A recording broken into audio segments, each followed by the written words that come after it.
takže poďme všetci spolu. Pripraviť sa, pozor, štart!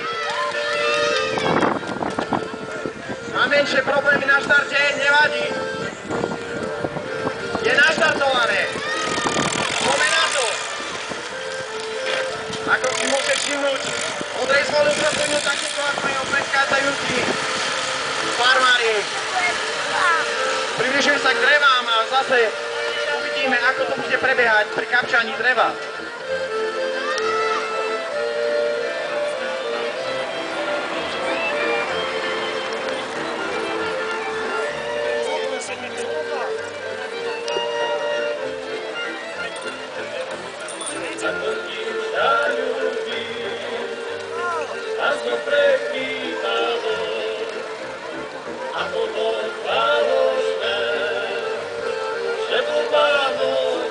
Pracuje na tom, aby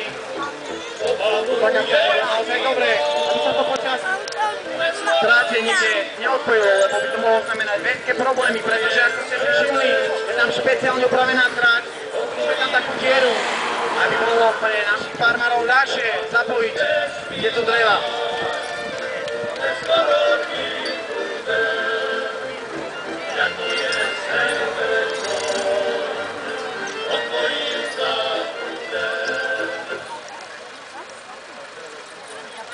A je zapojené.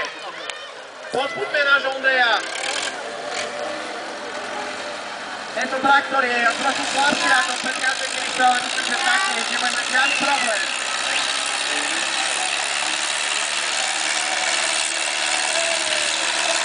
Ak sa mu to nájde veľmi dobre, tak pozbuďme ho kompletne.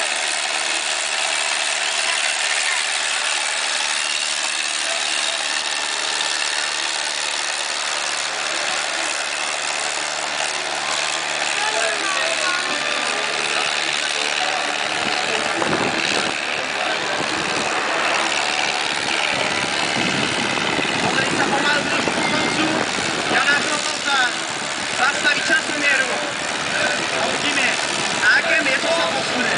A je koniec. Výborne, veľký potlesk. Poprosíme Ondreja.